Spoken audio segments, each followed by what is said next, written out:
Welcome, everyone, to the September 13th, 2023 City of Mesa Planning and Zoning Board meeting. We appreciate everyone being here today. We'll begin by taking a roll call of everyone here from the board. I am Chair Ben Ayers, and unfortunately, Vice Chair Pitcher is unable to be with us today, but we'll go through the rest of the board. Board Member Crockett. Here. Board Member Peterson. Here. Board Member Montez. Here. Board Member Blakeman. Here. And Board Member Carpenter. Here. Great, thank you. So as part of today's meeting, we have a consent agenda, and this will be read into the record and acted on in one motion. These items on the agenda are not going to be discussed individually. So grateful to have Board Member Peterson here to read our consent agenda for the day. All right, so the items that will be on the consent agenda today are items 2A, PZ 23108, minutes from the August 23rd, 2023 Planning and Zoning meeting. Item 4A, ZON 23-00139, 4312 East University within the 4300 block of East University Drive, located west of Greenfield Road on the north side of University Drive. Site plan review and council use permit. This request will allow for a mini storage facility, restaurant, and drive-through facility with a multi-tenant building with a drive-through facility. Recommendation is approval with conditions. And item 4B, ZON 23-00140 Sienna Ridge within the 100 block of South 90th Street, located south of Main Street and west of Ellsworth Road. Rezoned from single residence 43 to multiple residence 2 with the planned area development overlay and site plan review. This request will allow for a multiple residence development, and recommendation is approval with conditions. All right, thank you, Board Member Peterson. And just to verify, we haven't gotten any other comment cards or any requests to pull those items off? That is correct, Chair. All right, we're good to go. So with that, we'll request a motion from the board to approve the consent agenda. I'll move that we approve the consent agenda as it's been read. In a second. Second. Thank you, Chair. All right, everyone, please vote. All right, unanimously with everyone here on the board, 6-0, that passes, and we will now move on to the next item on our agenda. Okay, thank you, Chair, Board Members. So the first item off of consent is item 3A, which is case ZON 22-01133, and Sean will be making a presentation on that. Oh.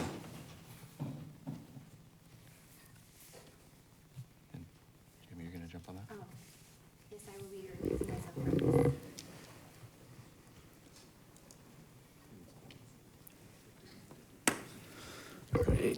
Good evening, Chair, members of the board. As mentioned, this is case ZON 22-01133.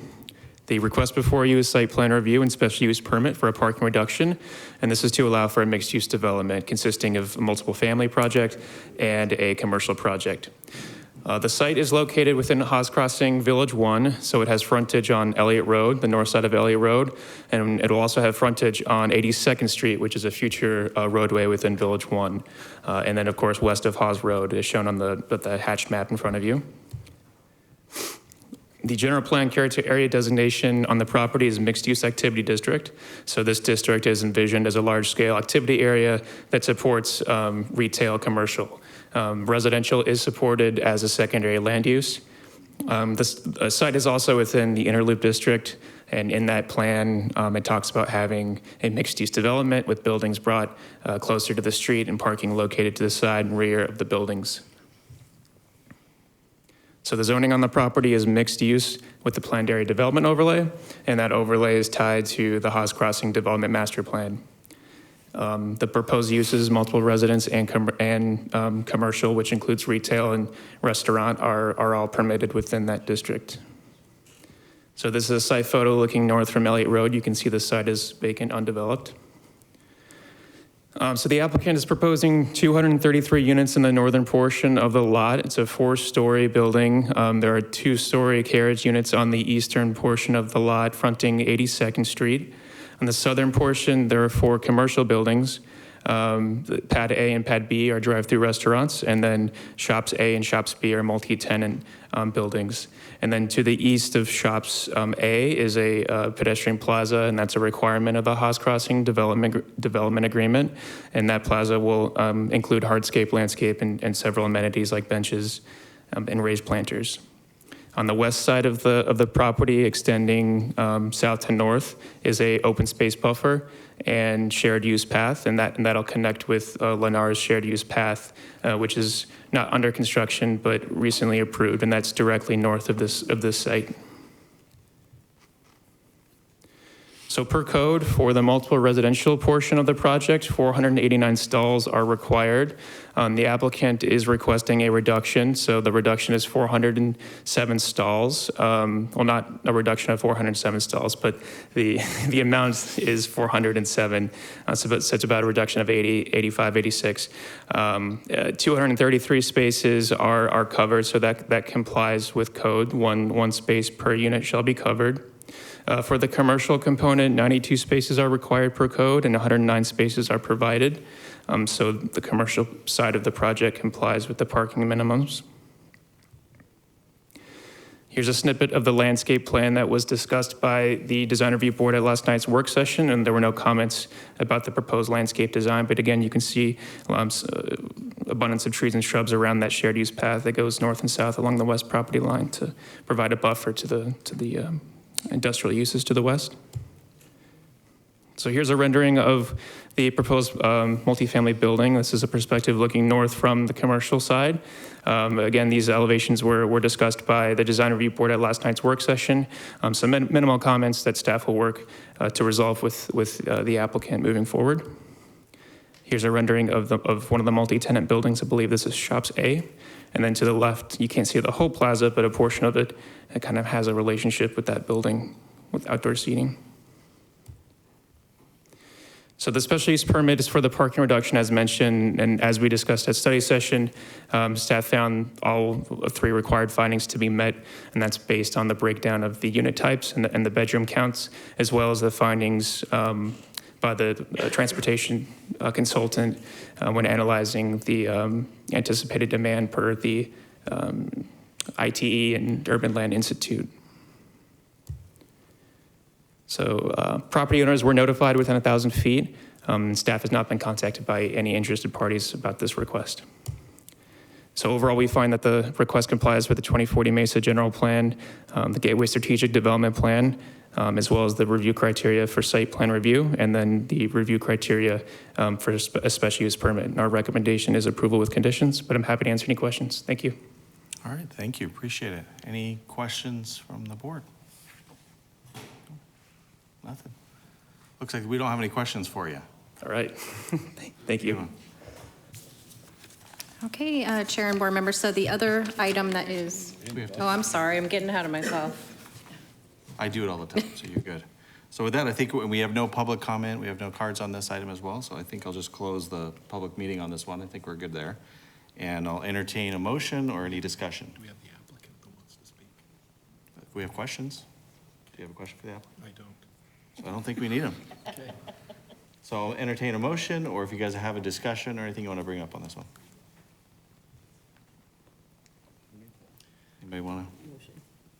I will move that we approve agenda item 3A, case ZON 22-01133, for Green Development, District 6, within the 8100 block of East Elliott Road and within the 3500 block of South 82nd Street alignment, located west of Haas Road and north of Elliott Road, site plan review and special use permit. This request will allow for a mixed-use development. The staff recommendation is approval with conditions. There's a second. I'll second the motion. All right, well, everyone please vote.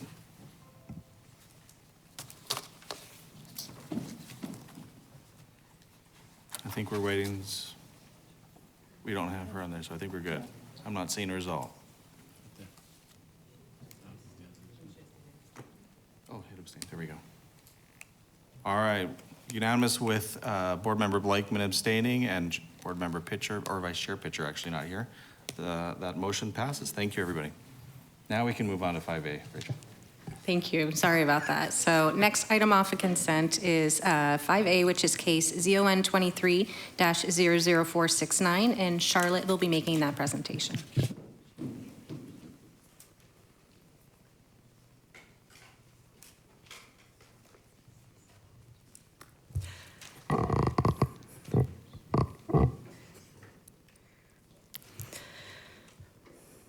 Chair, board members, this is zoning case ZON 23-00649, and it's a request to rezone the subject site from limited commercial to limited commercial with a bonus intensity zone overlay and a council use permit. It's also a request for site plan review, and the purpose is to allow a social service facility. The location of the site is at 6733 East Main Street, and that's west of Power Road and southwest, at the southwest corner of Main Street and Sun Air. Thank you. Okay. The current zoning is limited commercial, and once again, the request is to rezone the proposed, or the site from limited commercial to limited commercial with a BIZ overlay. And then also a council use permit, which is required for a social service facility in the LC district. The general plan designation on the property is neighborhood suburban, and the goals of the neighborhood suburban character area is to provide safe places for people to live and enjoy their surrounding community. It also provides a wide range of housing options, and it may contain multiple residences and commercial uses along arterial streets and at major street intersections. So in your packet, there's a larger map that shows the extent of that neighborhood suburban character area. Per the general plan, a majority of a neighborhood suburban character area must be established with 55% or greater of primary zoning districts and primary land uses. So in the LC district, or in the neighborhood suburban character area, an LC district is considered a secondary zoning district. And a public, semi-public use, which is the category for social service facility, is considered a secondary land use. So staff's found that 85% of the overall the neighborhood suburban character area is currently developed with primary zoning and districts and land uses, so consequently, the allowance for secondary land uses and zoning districts is appropriate. This is a photo of the existing site looking south from Main Street, and this is another photo looking west at the site from Sun Air. And then this is a photo looking north from Alder Avenue into the site. The site plan that's been submitted shows the existing two-story, 20,890 square foot building with 60 units on the west side of the property. And then it shows the existing single-story building on the east side of the property, and it's 4,967 square feet, and it has 10 units. There's access to the site from Main Street, Sun Air, and Alder Avenue. There's 47 parking spaces provided on site. New sidewalks will be provided interior to the site and then connecting to the right-of-way sidewalk. And also there's going to be a new dumpster enclosure located in more of the southeast corner of the facility. The landscape plan shows canopy trees and shrubs along the public right-of-ways, and then also within the existing open space areas interior to the site. There's a new dog run proposed at the northeast corner of the site, a new covered play area located to the south of the existing one-story building. There's also a proposal for an 8-foot masonry wall along Sun Air and Alder Avenue, and then those access points along Sun Air and Alder Avenue would also be gated. These are photos of the existing 2-story building. And then these are photos of the existing 1-story building. As part of the bonus intensity zone, the applicant is requesting modifications to the development standards to accommodate the existing site improvements. So most of the items listed in this table are, most of the deviations are being requested for existing site conditions. I'll point out the few that are not. So for the building setback and parking area and landscape areas adjacent to the right-of-ways along Main Street where 15 feet is required, the existing measurement is 8.21 feet, and that's, all these are proposed to remain. Along Sun Air, where 20 feet is required, 5.46 feet is existing. Along Alder Avenue, where 20 feet is required, 7.89 feet is existing. On the interior side of the west property line, the interior side of the lot where the two-story building is located, the building setback requirement is 15 feet per story, and then the corresponding landscape setback would be 15 feet. In this case, there's only 4.6 feet between the building itself and that property line, and that's proposed to remain.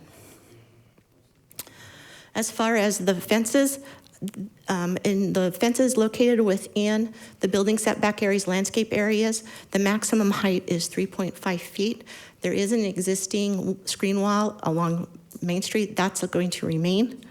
But along Sun Air and Alder, the applicant is proposing an 8-foot in height masonry wall, and then also those 8-foot gates that would close off the access drives. Those new walls, our ordinance requires undulation or modulation in those walls every 40 feet, but in this case, the applicant is proposing a maximum length of 120 square feet, or excuse me, 120 linear feet without that modulation because there's just not enough room in the existing landscape to do that landscape area to do that. For parking, a motel requires 1 parking space per room, so 70 parking spaces would be required normally for a hotel. There's only 63 parking spaces on site. And then because this is going to be a different use, a social service facility use, our ordinance doesn't really stipulate or have a requirement for a social service parking ratio. So the applicant is proposing 47 spaces to remain. And as a part of their narrative, they indicate that because of the residents that are at the facility, they rarely own cars, so 47 spaces should be sufficient for the use. As far as open space goes, 30.4% of the site is open space. 50% would be required, but once again, they're not making any additions. That's reducing what's already there, so they're requesting that 30% remain. As far as landscaping along Main Street, they're proposing 3 trees and 37 shrubs. And these are canopy trees, so the existing palm trees are going to be removed except for 3 pineapple palms that are located along Sun Air. So along Sun Air, they're requesting, or they're proposing 14 trees and 32 shrubs. Along Alder, they're proposing 7 trees and 13 shrubs.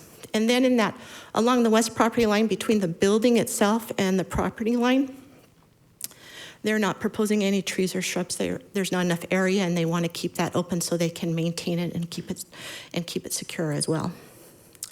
Interior to the parking area, where normally we would require parking lot landscape islands to bound the parking spaces, and then to provide so there's no more than 8 contiguous spaces. At the existing site, there's no parking islands, and the applicant is just proposing to maintain that condition. So no new parking islands, but then also no new trees or shrubs within any parking islands. Foundation base is adjacent to the building. The applicant's proposing to maintain what is at the site right now.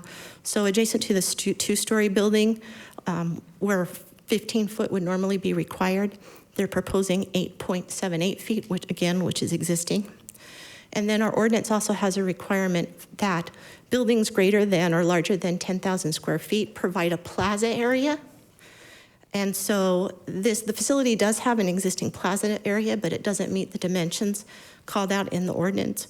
So they're requesting that the plaza area, which is 14 feet, 0.4 feet in width and 29 feet in depth, and has an area of 417.6 square feet, that remain. So moving into the council use permit criteria. In evaluating this criteria in the first requirement, staff finds that the project is consistent with the neighborhood suburban character area and the transit district station area character types, and that the final site plan and final landscape plan offer provide pedestrian connectivity and streetscape that further contributes to the goals of the 2040 Mesa General Plan. And it also contributes to the housing goals of the 2040 Mesa General Plan by providing a needed transition and supportive housing facility for people who are experiencing homelessness and who are striving to get off the streets and back to self-sufficiency. The second criteria, the purpose of the LC district is to provide areas for indoor retail, entertainment, and service-oriented businesses that serve the surrounding residential trade area within a mile to 10-mile radius. But this includes public and semi-public uses as well.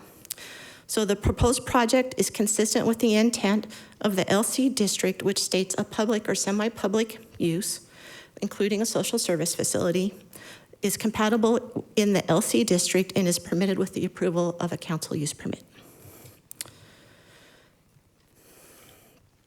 In response to the criteria, will the proposal be injurious or detrimental to the adjacent and surrounding properties or improvements in the neighborhood or to the general welfare of the city? And in response to that criteria, we've outlined that the facility is a closed campus.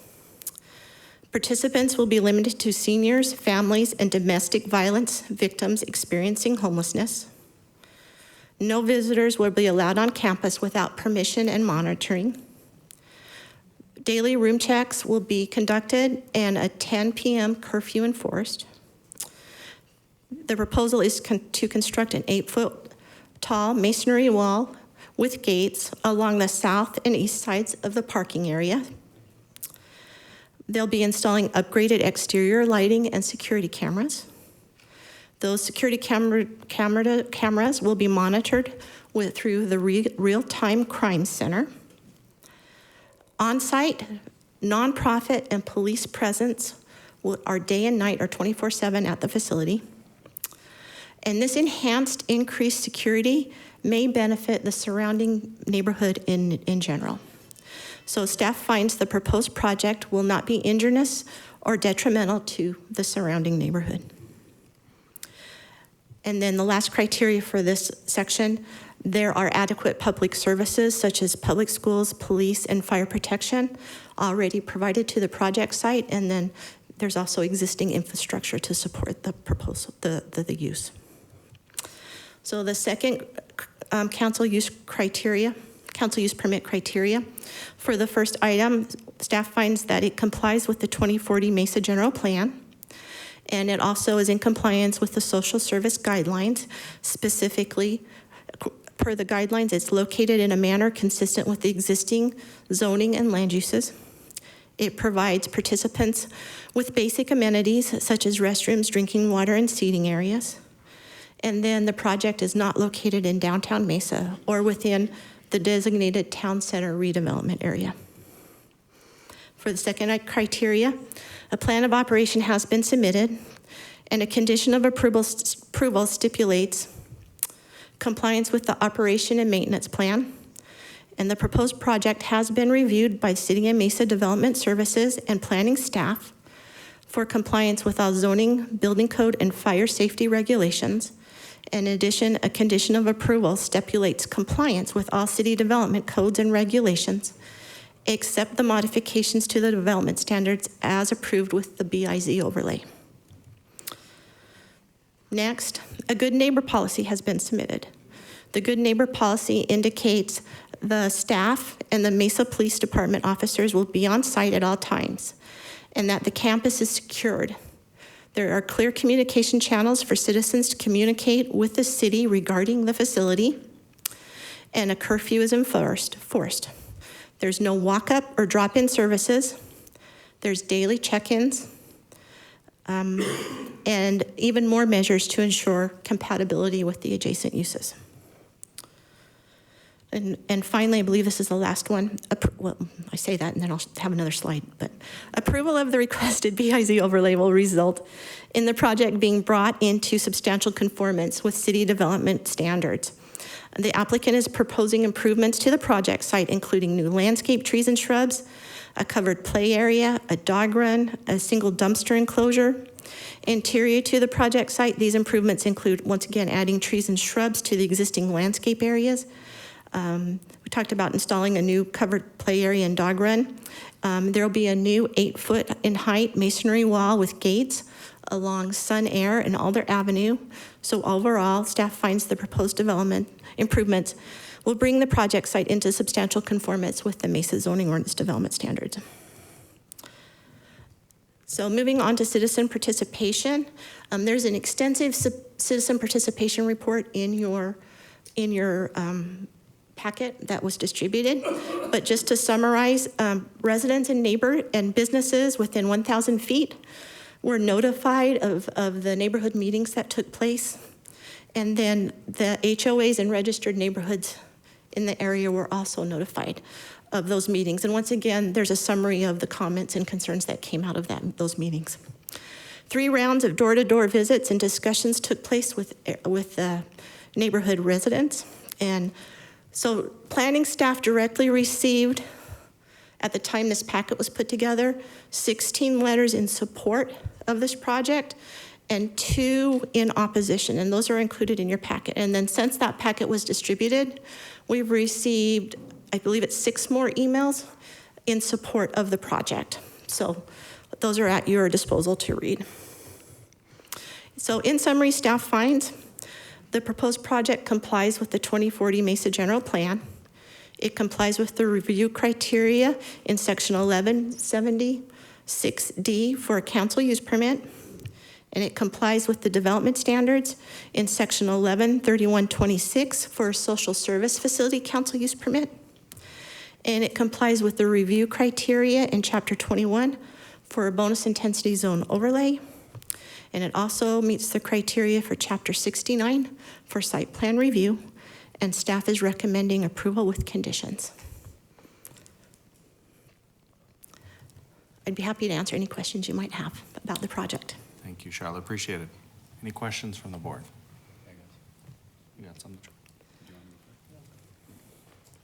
you do. Charlotte, thank you for that presentation. Appreciate it. This project is a very complex project, and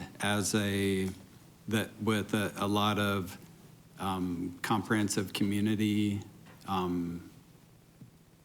issues and stakeholders that will all come together when City Council approves or considers this action. And whereas we as a Planning and Zoning Board have a very narrow purview over the few items ahead of us from a planning perspective that we are to look at. So just want to make sure that we keep our recommendation to the City Council when they consider this in that mode, and have a few questions for clarification. So the 3 items are site plan review, which is pretty self-explanatory, the conditional use permit needed for the specific, this use on the site, correct? And then right now it's zoned limited commercial already, and the rezoning is to limited commercial with a BIZ overlay. And those, so it's essentially the same category with a few modifications, right? And those on the setbacks, those as you listed those out, because this, and again fairly unique, because most of the time we're looking at a new build project where this is an existing condition, and so really it looked like the majority of those setback and development standards were to bring the current site into the items that are historically have been non-compliant, and to bring them within compliance of city code. Is that correct? Chair and Board Member Peterson, yes, that's correct. Okay.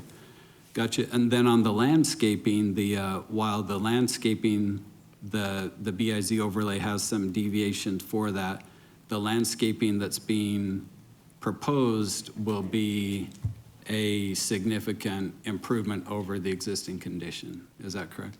Chair and Board Member Peterson, yes. And I'll just point out that those landscape areas adjacent to the public right-of-ways, normally would be 15 to 20 feet wide and have 4 trees and 20 shrubs per, or 100 shrubs per, 100 square feet of linear feet of area. The widths adjacent, the existing widths of those landscape areas adjacent to the right-of-ways are so small. What they've really shown in there is what would fit in there and survive. Okay, gotcha. And so it's taking that existing condition and improving it and making it a lot better. And then the other deviation, the standard wall height is, was it 3.5 feet maximum? And we're going now to 8 feet, and that's for security. 6 or 8. Is it? There's 6. Yeah, 6 on the west side, and then 8 on the access sides for security enhancement and to better control on-site operations and to essentially be seen as a benefit to the adjacent property owners. Is that okay? Once again, Chair and Board Member, yes, that's correct. Okay, gotcha. Thank you. Those were my questions. Board Member Montez. Is there any, so if the project doesn't pass, it's an existing motel, correct, right now? Yes. Do we know if this doesn't pass, is it going to remain open, or do we know any of that? Chair, I may defer to our applicant. They may have an answer to that question.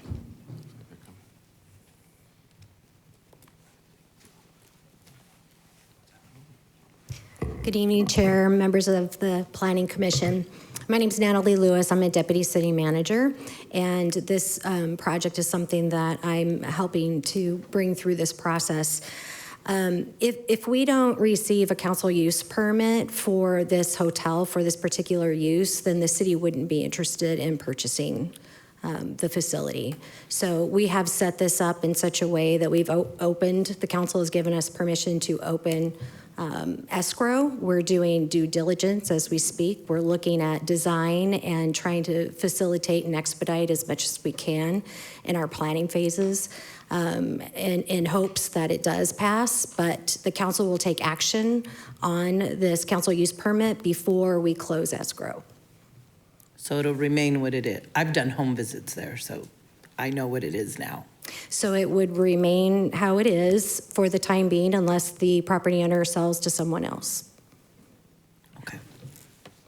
One quick question, maybe I'll ask you while there. So as far as the funding for this, where is that funding mechanism coming from? So we can kind of talk holistically. This is not coming out of actually Mesa's budget every year. That's accurate. Thank you for the question. The funding for this is coming from ARPA dollars, the American Rescue Plan dollars. There was funding that was provided directly to cities and towns for these precise types of uses and creating programs that will create a foundation and sustainability into the long term. And so we have funding set aside for this purchase. We've also received ARPA dollars from the county because they are also a partner, and so we've received those funds that will also help us to use the ARPA dollars not only for the purchase but also for the on-site improvements. And can I ask Go ahead, Mr. Chair, if I could ask a follow-up on that. So you're going to use ARPA dollars to acquire the facility, but going forward, the operation of the facility into the future, is that funded with ARPA dollars or is that funded through Mesa budget? So today it is funded through our budget. What we're going to be doing is continuing to use federal dollars all the way up and through the end of 2026. And then once that happens, we will go from a budget year to a budget year, and we will have that conversation with the city council. The city also has access to what I would refer to as traditional funding. We've received, different pots of funding during the pandemic. We also receive funding every single year for CDBG, for home, for emergency service shelters, things like that. So this project would compete for those dollars as well. Are those the funds that are being used right now for the Windermere shelter? We are using ARPA dollars right now for the Windermere shelter, which is about 1.5 miles to the west. Right, okay. Chair, board members, the applicant does have a presentation that may help to answer some of the questions that you have. Would you like us to queue that up and then see if that answers some of the questions you have? Might be good. We just jumped right ahead.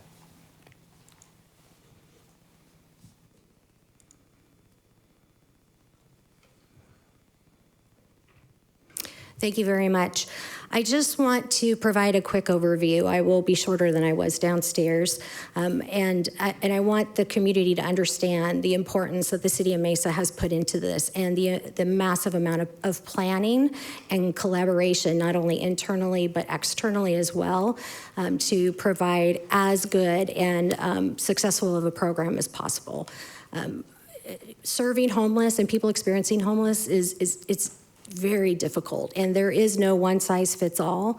This particular program creates some flexibility in how we serve people so that we can make sure that we're tailoring it to their individual needs, but also creating a system to get them into housing. This slide shows our collaborative approach internally and our cross-departmental approach. We have our police and our fire department, our community services department, even budget is involved, parks, courts. We'll talk about a community court in a minute. Libraries. These are all different areas that experience homeless. And so what we do is we come together and we talk and figure out how we can support each other and not duplicate effort. The city's main strategy for addressing homelessness is called the Mesa Housing Path to Recovery.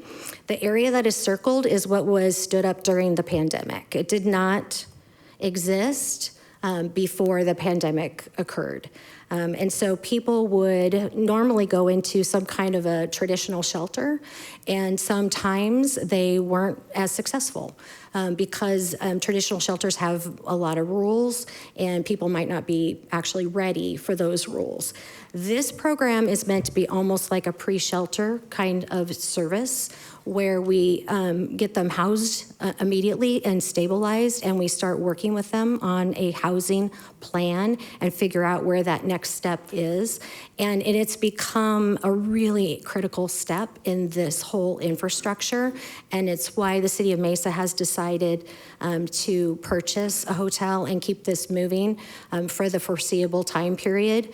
At the end of the day, the City Council would decide whether it continues long-term or there are other options and flexibility that the City Council would have at their disposal.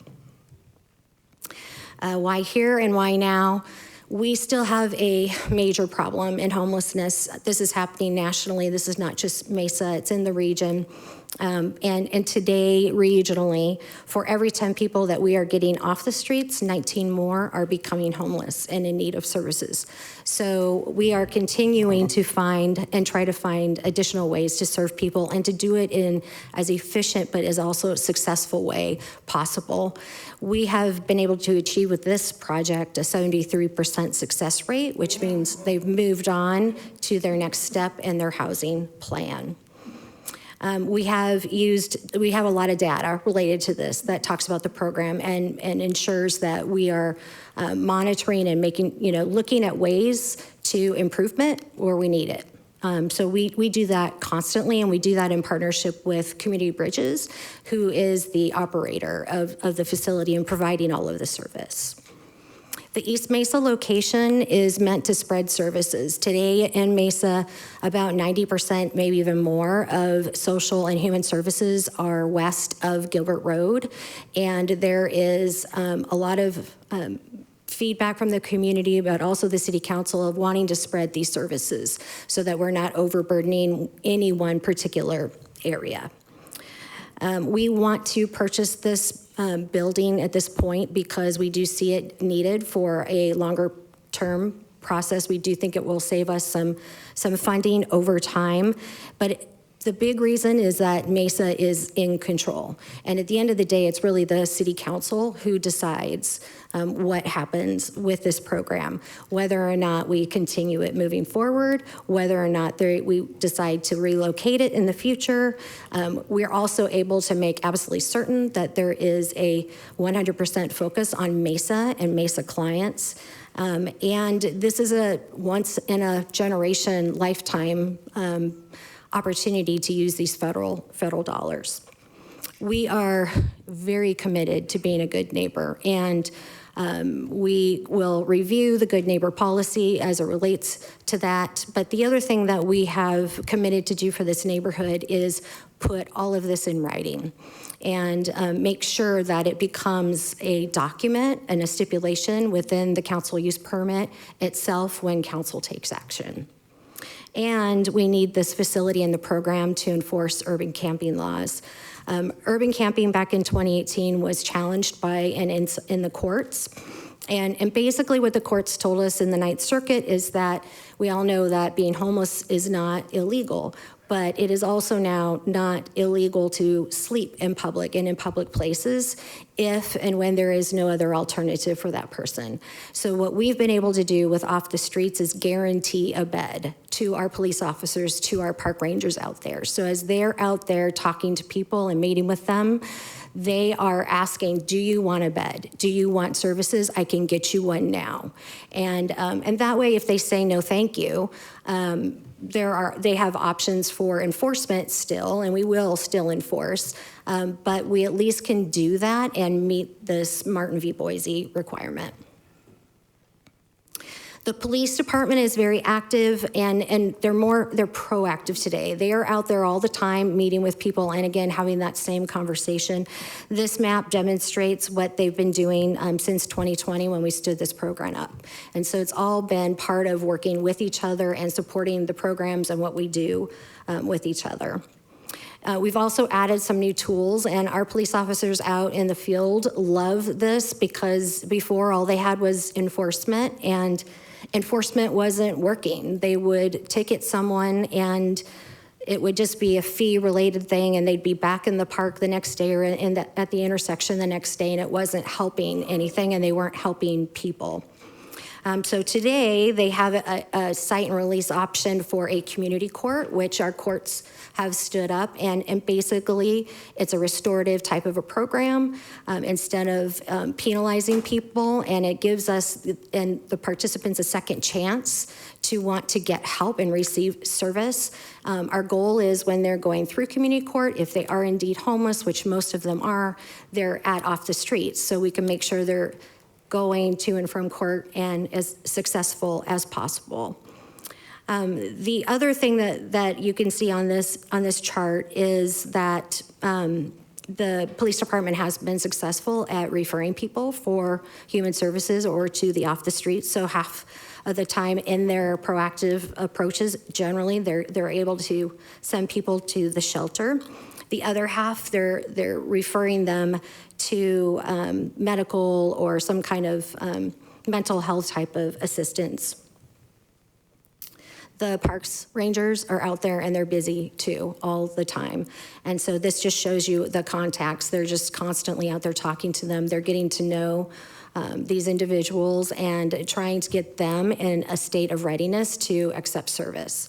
It's hard work. And they're out there and they're doing it all the time. They also have very direct contact with the police department. So if there are issues, they have immediate access to the police department.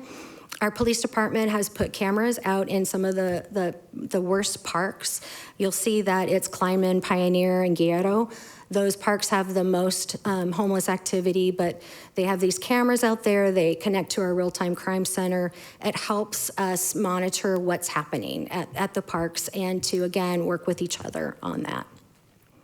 I'm going to go ahead and invite Lindsay Belinky up here. She's our Deputy City Manager for Community Services, and she's responsible for this program and its overall the management of the program. Thank you. Good afternoon, Chair and board members. This is more information about the program that we would hope to locate at this location. We have had this program existing for 3 years. And so in that time, we've had a lot of opportunity to create best practices and a really solid program that we feel that really is able to help people get off the streets and get to the next best place in their path to recovery and stability. This is a temporary housing program for people experiencing homelessness. And over the last 3 years, we've really prioritized serving the most vulnerable individuals within Mesa. With community feedback, we've really determined that we would like to accommodate seniors, families, and domestic violence victims at this location. Again, we do allow, we have a great flow from our Mesa Police, Fire, and Park Rangers to allow them to utilize this as a resource, get people beds that they are interacting with in the community, and help them get into a safer place. We do have case management, and so this is a very active program.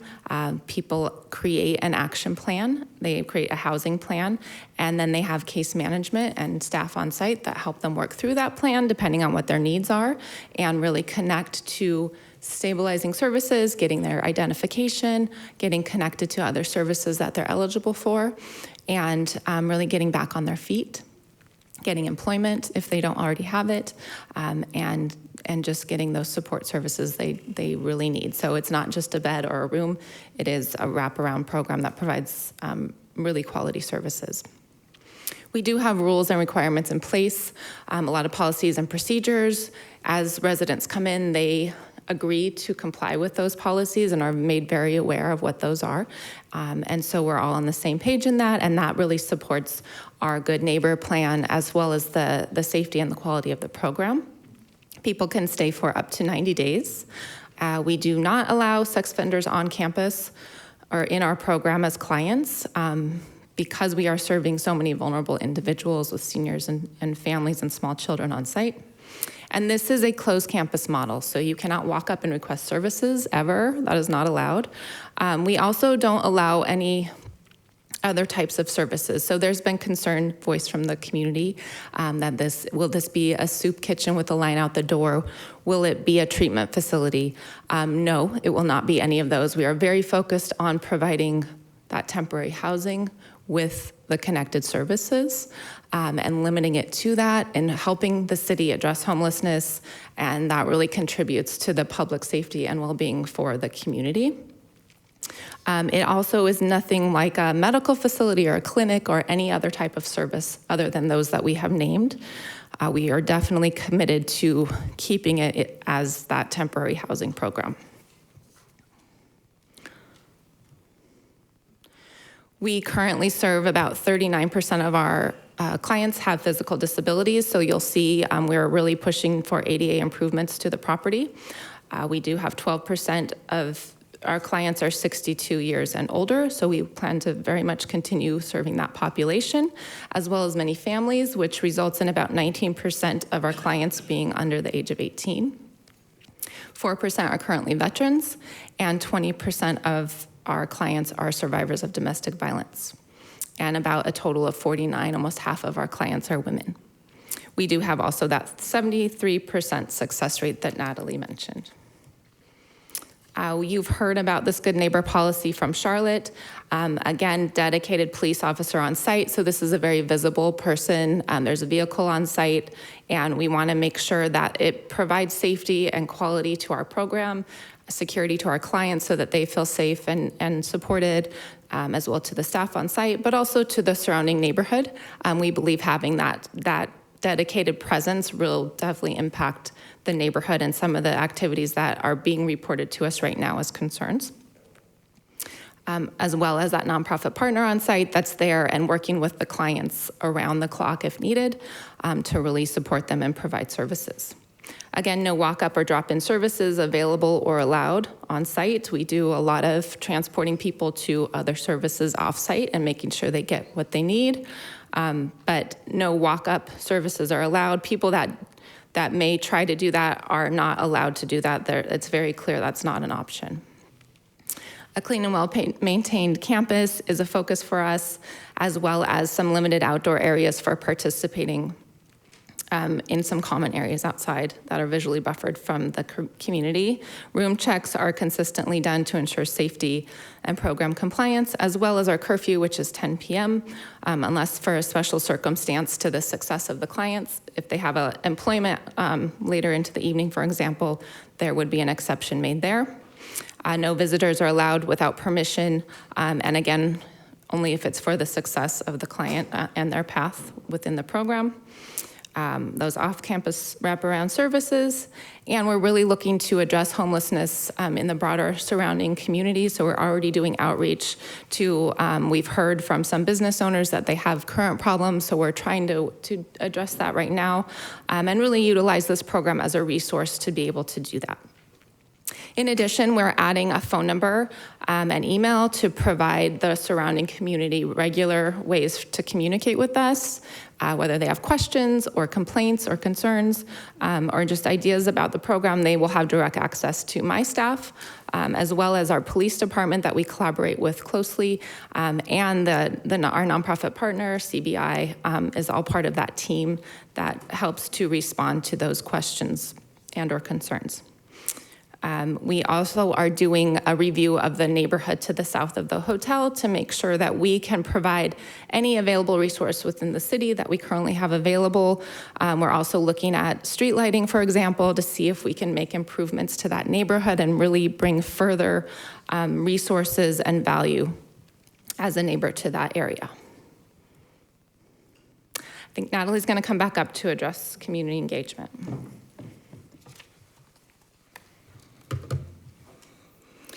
Thank you. I wanted to give you a sense of what we're hearing from our community, and these are a couple of examples. This was a survey that was completed by the Ayrshire Morrison Institute back in 21, and it was specific to the role of policing in addressing homelessness. And basically, we had over 60% of the public, and this is statistically valid, telling us that that is a very high priority for our community.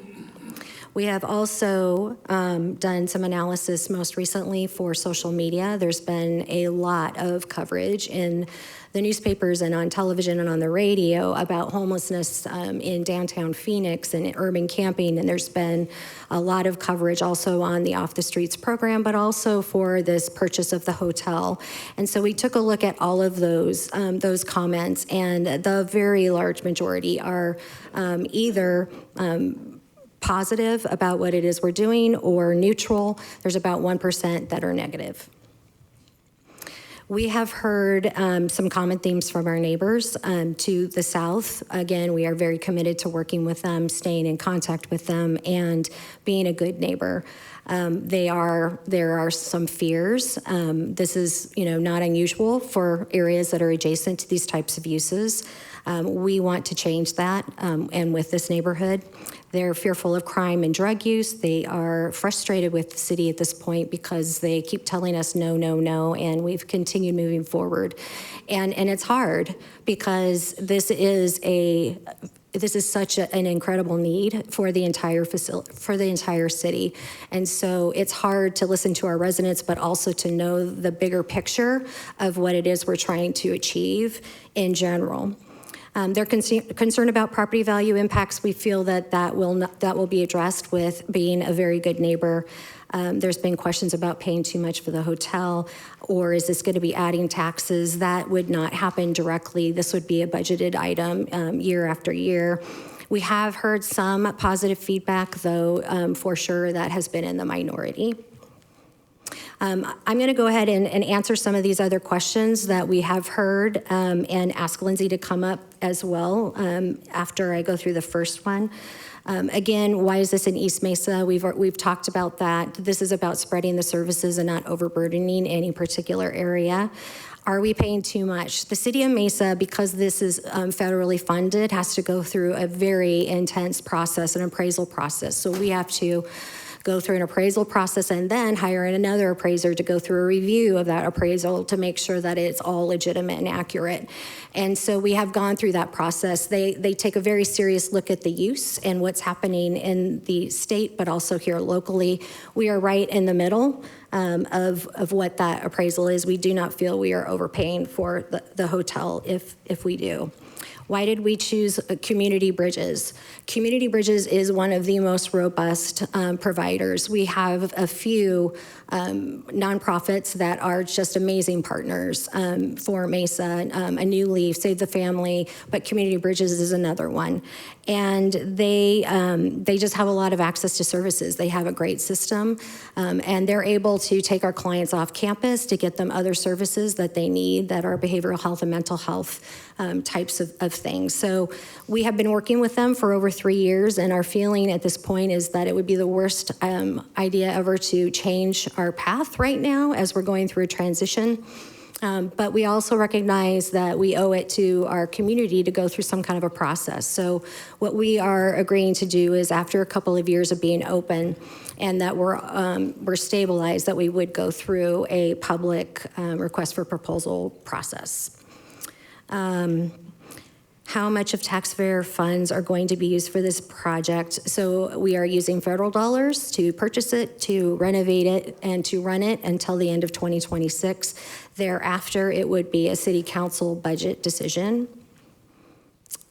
Why aren't we looking elsewhere? It's clear they don't want it here. That again is the East Mesa. We actually tried to purchase another hotel near Superstition Springs Mall, and it had a deed restriction, a very old deed restriction that forced us to move on. And so this was the only other location at the time that we could find, and that was basically our sweet spot where it was the right size. And because I think, Lindsay has said, we don't want to be everything to everyone. We want to be a very specific purpose in getting people launched and on the right path. So why can't a nonprofit provide this program instead of the city? They could. But we are right now wanting to have the city maintain ultimate control over the quality of the program. We want to maintain control about how the property is used, because these federal dollars would have to get repaid by the city of Mesa if it is not used for eligible services. So we want to make sure that's the case. We will be audited, and so we want to do that. We want the council to have options in the future. Depending on what's happening in the community, depending on what's happening with homelessness in Mesa, the cheese moves and things change all the time in this area. And so we're not saying we're stuck on this forever. We're saying this is an incredibly successful program today, and we want to continue it for the time being. I'll let Lindsay come up for a couple of these others. Okay, we've also had questions about if this program is so safe, why do we have police presence 24/7?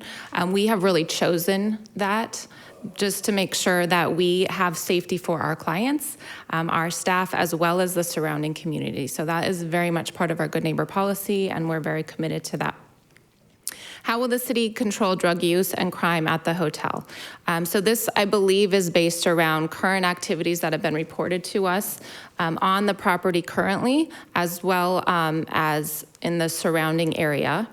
We do have strong policies and procedures that do not allow drug use on our property, as well as criminal activity. So that would not be allowed within our clientele or on the property itself. We have that police officer there. So if there is someone coming on the property or doing anything that doesn't fit within the program, but also within laws and ordinances of the city, there'll be someone there right then and there that can see it and address it immediately. And again, that would help to address some of those issues in the surrounding community when you have that visual police presence right there all the time. What happens to people who don't succeed and are asked to leave the program? So if someone is not successful in the program, if they don't agree to comply or make positive progress over time in the program, they are asked to leave, or people may choose to leave. They are always supported in that. They are provided other opportunities, support services, and transportation to the next place they choose. And so it's not that they're simply kicked out and walk out the door. That is a very coordinated approach where we provide a lot of support. Will this program attract more homeless in Mesa? So we can't control the number of homeless people in Mesa, but we do not believe it will impact people in the area or contribute to increased homelessness in the area or in the community. Again, we have had this program for 3 years. We really believe it's an asset to the community. It allows us to enforce encampments, for example, so you're not having that visual presence and some of those challenges that other communities nearby are having. And so we do not believe it will attract more homelessness. We have a lot of programs in place and policies, and our team that works within the city to address homelessness regularly. Will this project cause more homelessness, urban camping, or panhandling in the area? Similar to that previous answer, no, we have not seen that. We have, seen the opposite impact actually, where, we have a presence there that is very aware of this issue. We have outreach specialists and things of that nature. So if there is someone in nearby, typically we have an outreach team that's already out looking and trying to help people, or our police officers that are doing that. And so no, we don't believe that would be, if anything, it would be harder to have a presence there because we have so much visibility and presence and awareness ourselves that that would not happen. Will people be allowed to leave the facility and hang out in the neighborhood? So again, we have tons of structure and expectations for people in the program. It's very action-oriented. There's staff and police on site, and it's a very supportive place to be. People do not have to leave the program during the day. That is how some other programs operate. And so no, they will not be allowed to leave. They will be following their action plan and taking action and involved with staff on a regular basis. So we just wanted to quickly review. Charlotte mentioned a lot of this already, but I just quickly, for the improvements to the property, some of the reasons that it really helps helps our program, that fencing and closing off of some of the access points does really allow us to have a more supportive environment. We also just can control. We don't really want people walking on the property and wandering around. So closing off those access points really allows us to have the traffic coming in from Main Street as the main entry and exit, and allows us to visualize who's coming and going. We have a check-in and out process with our clients, and so that just is a much better way to do that on this property with the current access points. We would find great value in closing those off. The trees and other improvements, the dog park, it's really meant to, it's a dog run, really meant to allow our residents to stay connected to their pets, which is a great value and helps them be successful in the program. So with that, we need an area where they can take their animals and do so safely. We also have the play area, which is really accommodating all of the families that we serve and the kids in the program. And then the ADA improvements, which really support our the disabled population that we serve. Again, 39% of our current clients do have a physical disability. And so we find great value. And of course, as a property itself, it's great to have those ADA improvements that don't already exist. This showcases that 8-foot wall that we're requesting, as well as the gates. So those gates would remain closed. Clients would not have access to come and go through this particular entry point, which is the east side looking west at the property. That gate would remain closed at all times unless there were some larger vehicle like a trash truck or fire engine that needed to get through, but they are not automatic gates. They would need to have a clicker and have staff give access to them. Sorry, going backwards there. This is the back of the property looking north. Again, a similar fence and gate to assist in control and just our good neighbor policy.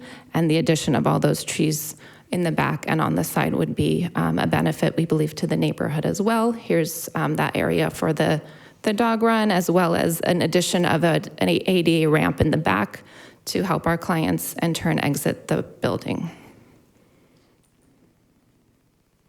We also are adding security cameras just for security measures and safety measures, and tying those in with our police department so they can utilize them as well in their crime center. This is a visualization. This is not an exact look at what it would look like, but a rendering just to show you, again, from the back on I'm saying the wrong street. The back of the property looking north towards Main Street, I will say.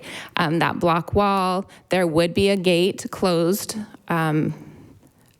The grate all the time, again, only for those larger needs if trash is being picked up and that kind of thing. You can see the trees and the other landscaping improvements. The building has been painted and uplifted as well. And then this is the front view. This is from the corner of Main Street and Sun Air looking towards the property. So this is the Main Street entrance on the right there. And you can see, again, large shade trees, and just those improvements to the property and making it just a much more visually pleasing space as well. We wanted to just overview our timeline. We have done extensive community engagement over the summer. Now we're at the planning and zoning recommendation stage. We would then move in November to a city council meeting for consideration there. If that is successful, we would continue with the purchase of the property into the end of the year and complete design and begin property improvements into early 2024. And with that, if you have other questions, we're happy to answer them. Any questions for the applicant from the board? Go ahead. Lindsay, thank you for your presentation. You had mentioned you described in detail the site improvements being done, and then you mentioned some neighborhood, either public works or public safety improvements that were under consideration, such as streetlights. Can you elaborate on that? And is there something more than streetlights? Thank you for asking that, Chair and board member. Yes, so within our Good Neighbor policy, we are writing a Good Neighbor report as well and addressing some of those things. So we are really looking right now at, we've heard street lighting in the area is not very robust, and that creates some safety concerns for the neighbors. And so we're doing a full assessment right now to look at, is it possible to add more street lighting?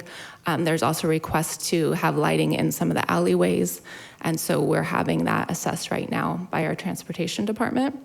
We're also working within all of our other departments. So our community engagement team, which really focuses on working with neighborhoods, has talked to some of the neighbors already.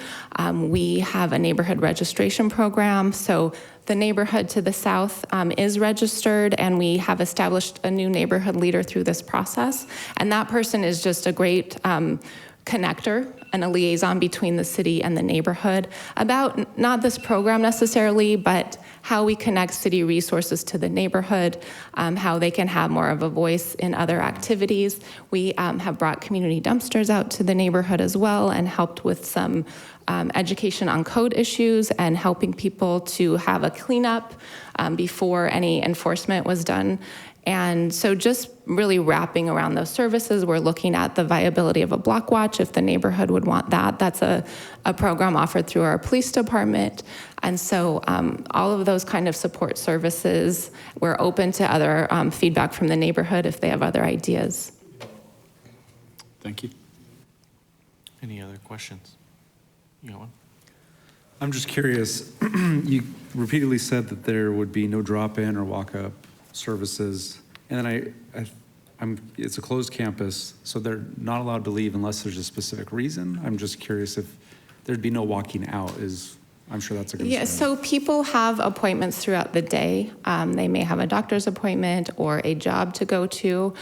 So everyone's coming and going for those types of reasons. They're being transported. We have transportation opportunities built within the program. So, our staff would actually drive them to those appointments and provide services of that nature as well.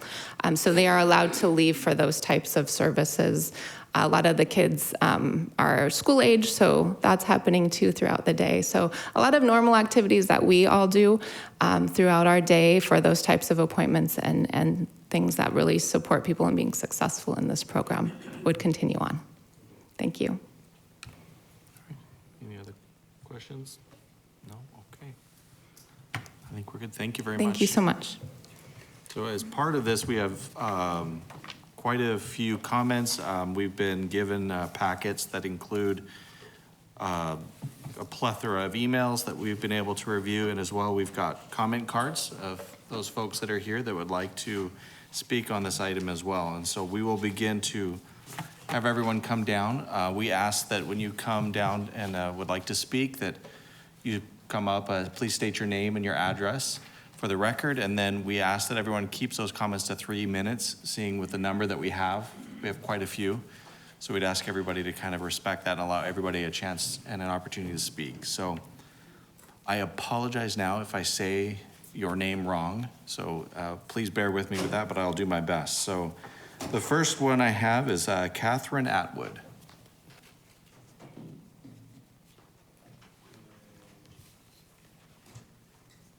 I'm Catherine Atwood. My address is 10160 East Starion Avenue in Mesa.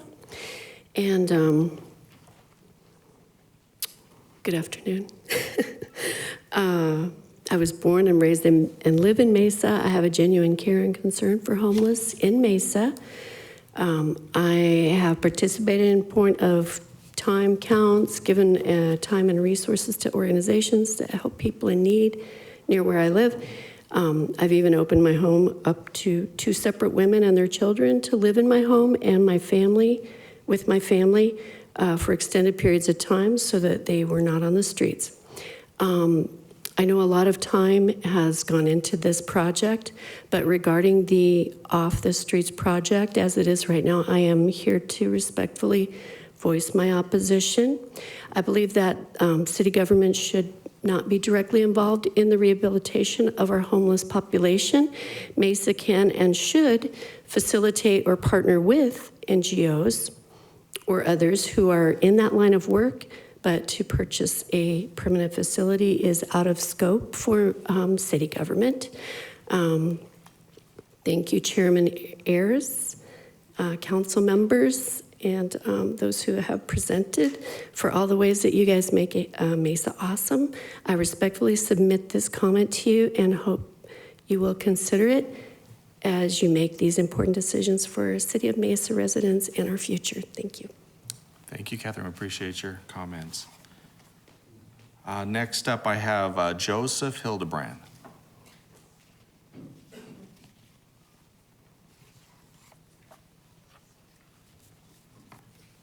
Council, board, I just want to say I had property over there for 23 years. I only had one incident. A wire was ripped off in the backyard, construction wire, and a bicycle. I'm building a new house right down the street on Aller, the same neighborhood. My main concern, I think it was too big of a project for the neighborhood.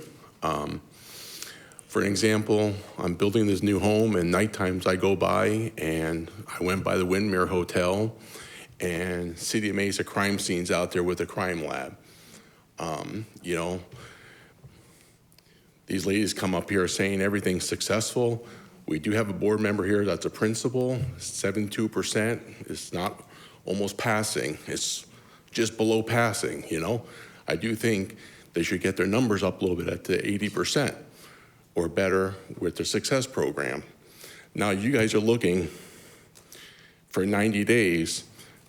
All the neighbors here, they're gonna be having 4 times 90, so many different people coming and going.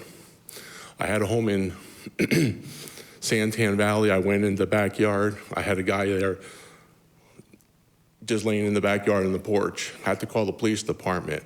This could happen in our neighborhood. If you guys had houses right there, would you want to come home and see somebody laying in your backyard? And that's all I have. Thank you. Appreciate it. Thank you very much. Next up, I have Leslie Wilson.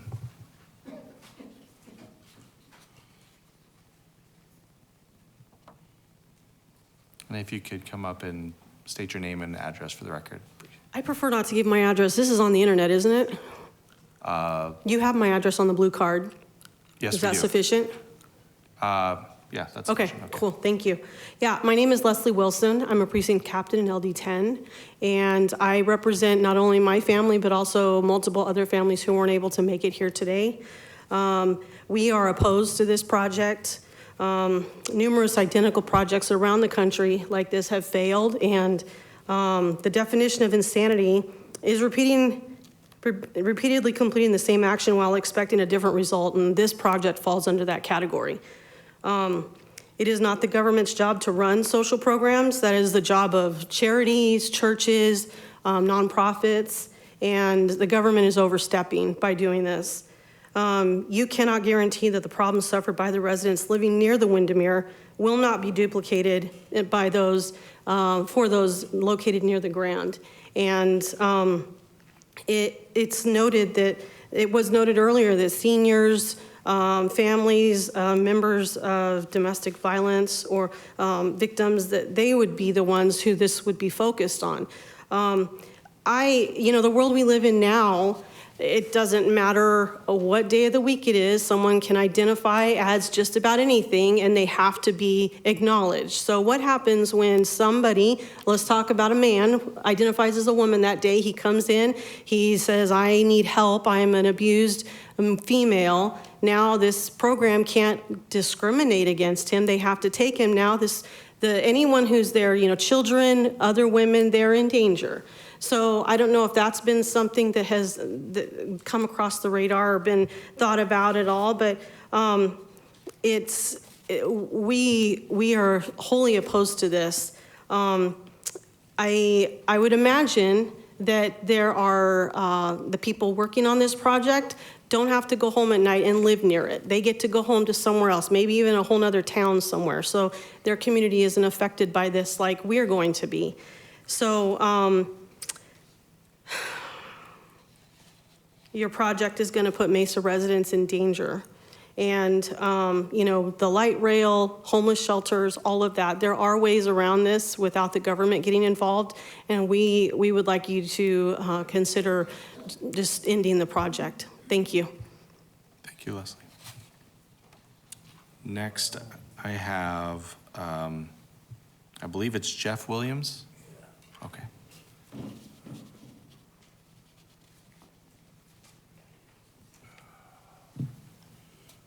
I'm Jeff Williams.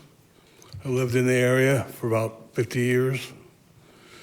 And I see in my mailbox statements to the effect that we got 6 offenders across the street in the Candidate Hotel down there, across the street, maybe about 100 yards from the school pickup for the kids.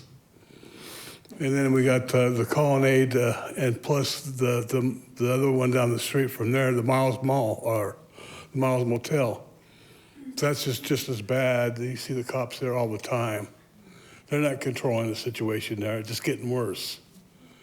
Both those locations are a blight on East Mesa. I've lived out there when they had the drive-in out there, Bella Rose. We used to sneak in down there and have fun. But I tell you what, it's getting to a point now that you can't even, it's dangerous to walk around there. You don't know who you're going to run up against.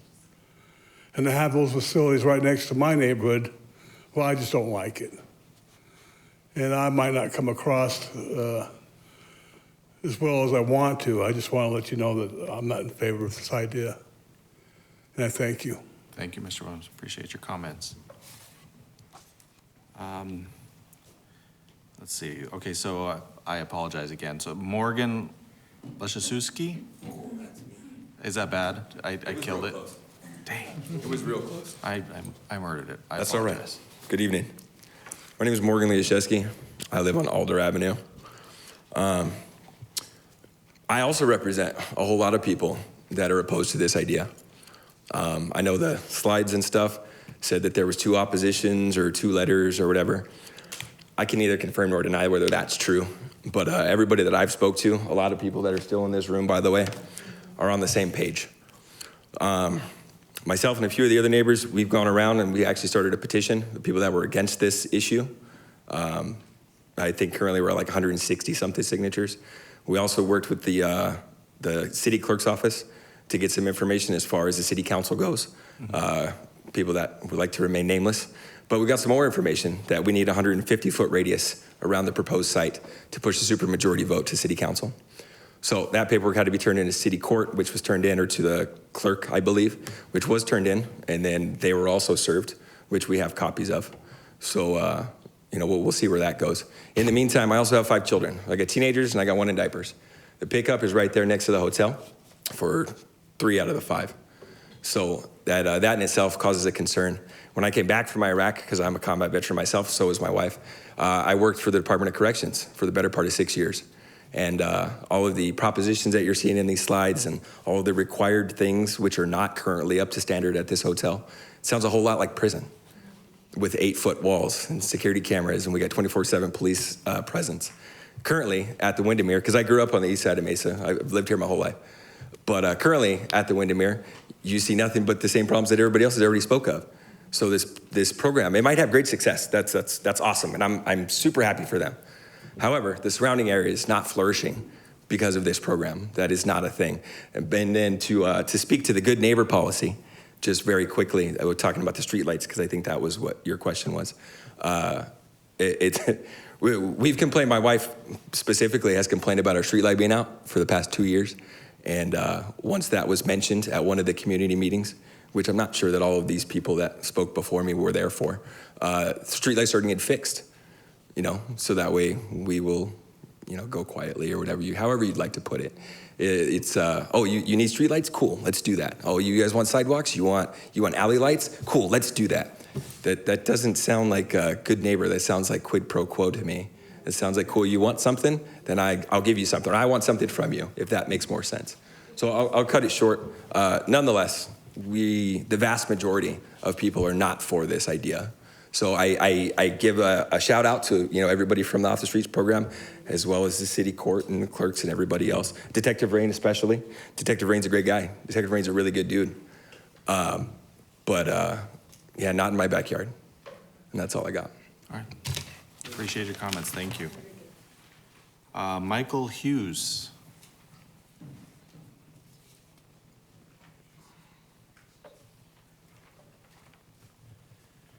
Thank you. My name is Michael Hughes, 1725 East Brown. I'm here in support of this project. I am the CEO at A New Leaf, and we have many programs.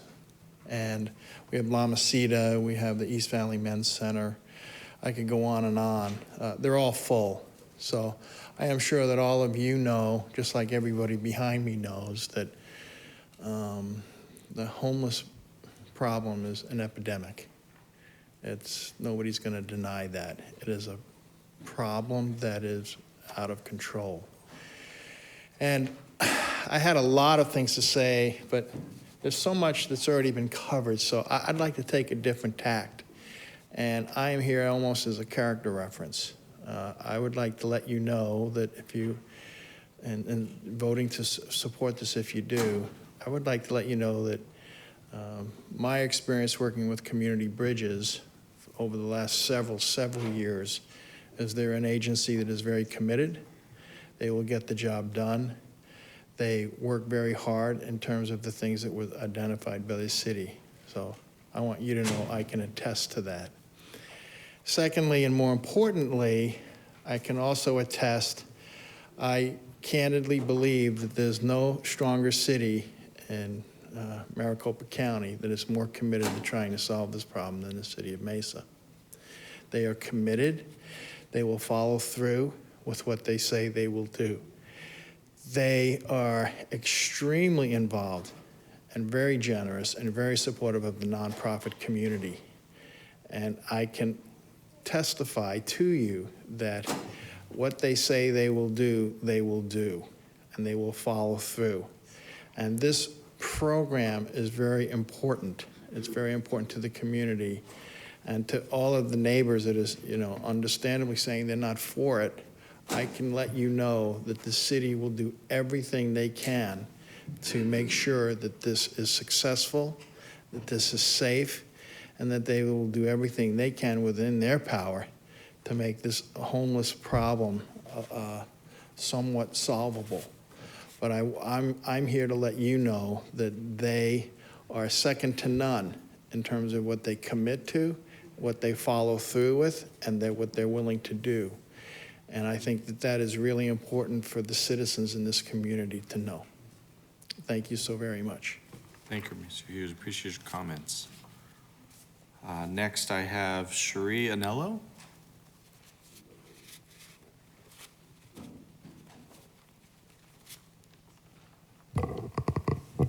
My name is Sherry Anello. I am a Mesa resident. I've attended many of the meetings concerning this, and my questions have not been answered, and actually I was treated rather rudely at one meeting. I have been told personally by Shane Krauser, a lawyer and a constitutional law and criminal law professor, that to move residents off public land, we do not have to provide a bed for them. We do not even need to know a bed is available. We just have to direct them to where they can go to ask for one.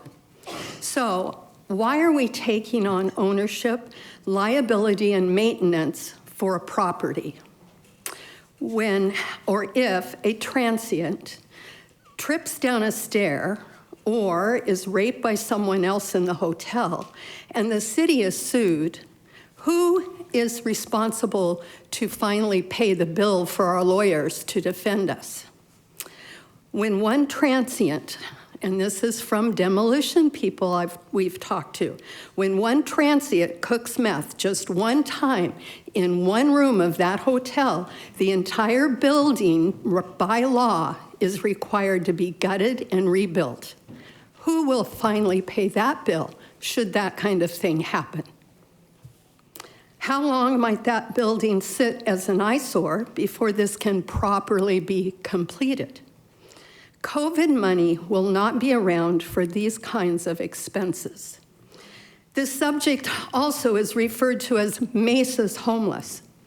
Well, if they do not have a home, they cannot be Mesas, as that implies they reside at a location. Sleeping on a street corner does not make them a resident. Owning or renting a home does. The fact that transients can ride the rail for free attests to the fact that they can be in Mesa one day and Phoenix the next.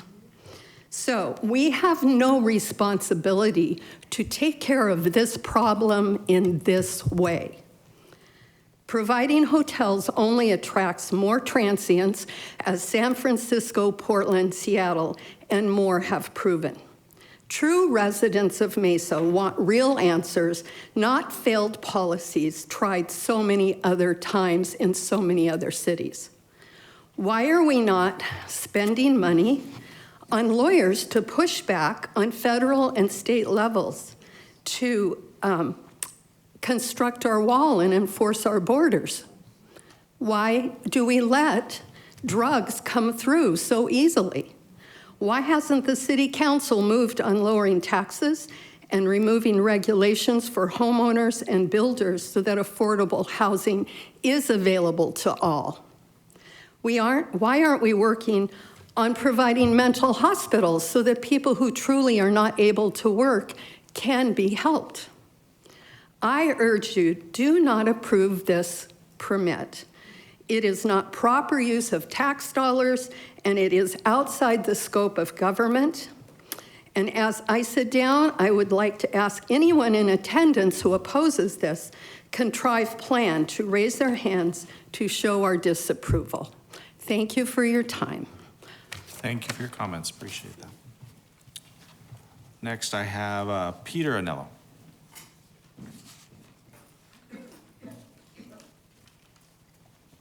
I'll give you the 1-2 punch. My name is Peter Arnell. I'm a Mesa resident. I have some prepared remarks. I want to just address some of the things that the young ladies said when they were coming up here. They said that there were 16 letters that were positive and only 2 negative. But then they went out and said, well, there's a whole bunch of people who are opposed to this. So which is it? They said federal dollars will be good to 2026. Well, then who pays after that? Me. I'm a Mesa resident. You, if you live in Mesa, are going to be paying for that after that. So based on the 2023 point-in-time count, Tempe and Mesa combined account for approximately 70% of East Valley sheltered transients. But these two cities only represent 43% of the East Valley population. Why are 43% of tax-paying residents taking responsibility for 70% of the problem? And why is Mesa taking responsibility to purchase a hotel? Transients are just that, transients. They move from location to location as fluid problem for more than just Mesa. It doesn't pencil out for Mesa residents that are also having trouble paying their bills. In addition, we've been told that a 24-hour police presence will be in the transient hotel. Well, who's paying for that? We need cops on the streets, not sitting at one location.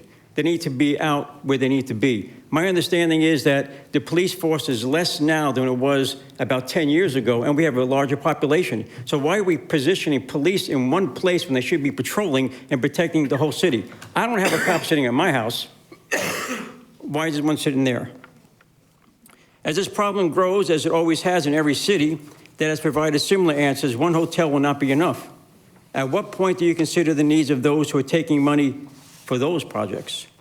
Instead, lower taxes on residents so they can afford a home. Repeal regulations on businesses so they can hire employees. Close the border and drugs to illegal immigrants. Incarcerate drug addicts and drug dealers. Those are solutions that the Mesa City residents will support. I ask you to deny this permit. Thank you. Thank you, Mr. Anello. Appreciate the comments. Next, I have Melinda Bacon.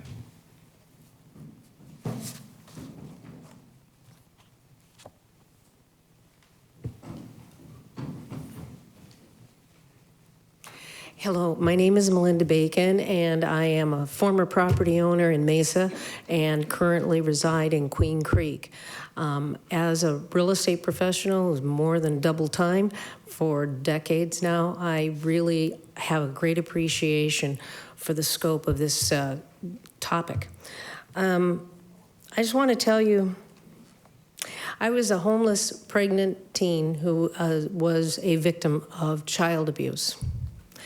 So I can come at this from that perspective and offer that. By the grace of God, I've gone on to live a great life. And I appreciate and understand the compassion that everybody here has for the homeless. And this project is being targeted toward helping the most vulnerable. But I also understand that controlling millions of dollars in play is an attractive thing. And rather than the city owning the facility and incurring significant indirect or indefinite and direct costs to Mesa taxpayers through the acquisition, development, and ongoing operation costs of a hotel campus, the city should instead direct the American Rescue Plan dollars and other dollars to cooperating NGOs like Community Bridges, who've already proven that they're effective and successful at addressing the needs of homeless. So instead of the city incurring direct acquisition, development, and expenses that are ongoing for a property the city owns and that are only going to be subsidized until 2026, those already committed funds should be given in the form of a grant to one or more NGOs for their purchase and operation of the facility, and have the NGO be responsible for the ongoing expenses through their own proven fundraising resources, which can include their own grant programs that could be set up from this project. Now, I heard one woman say that the city wanted to maintain control, and I can see the concern for that.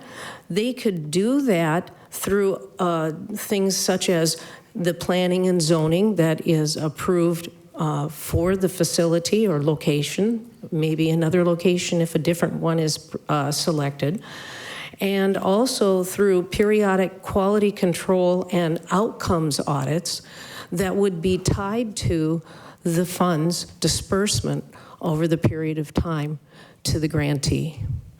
So for these reasons and the fact that I believe this is really more effective for the people who are actually transitioning through this housing, as well as more respectful to the taxpayers of Mesa, I do oppose the city actually doing this project. Thank you. Thank you for your comments. Appreciate it. Next up, I have Christina Mallow.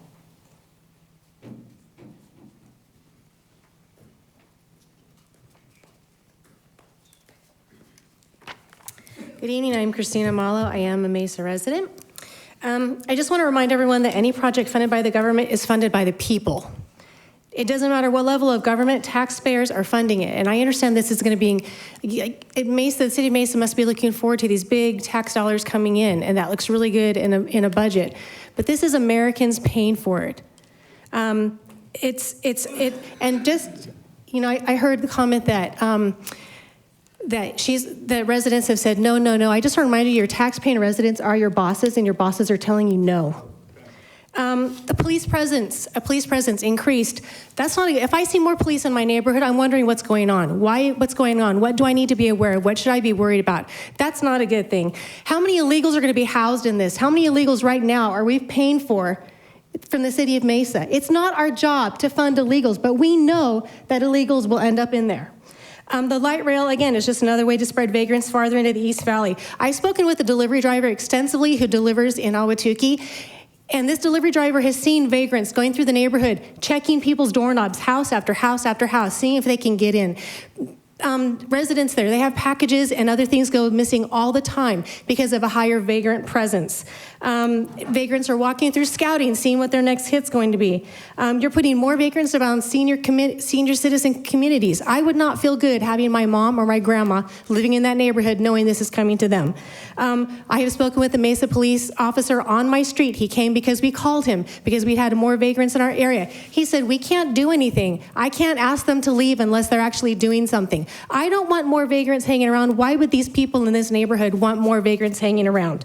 I have been all over the nation with my family, and I will tell you, downtown Phoenix rivals the vagrant population and problem that we've seen in any other big city of the nation. San Francisco, Seattle, LA. I encourage you to watch a documentary called The Fight for the Soul of Seattle. It is about the city of Seattle, and their city council voted to buy a hotel to house people just like this. You know what happened to that hotel? A cesspool. A cesspool. This is supposed to be temporary. And it's supposed to help people. The thing we saw with the steps, 5 steps, you know, to get people on their own. 80% of those 5 steps are funded by taxpayers. 80%, with the hopes that eventually they get to the last step and are funding themselves. It is not our job to pay for someone else. My family works hard to support ourselves. You know, the best way, the best impetus to get someone to support themselves is to not give them free stuff. Amen. I am done. Thank you. Appreciate your comments. Thank you. Next up, Alan Tom.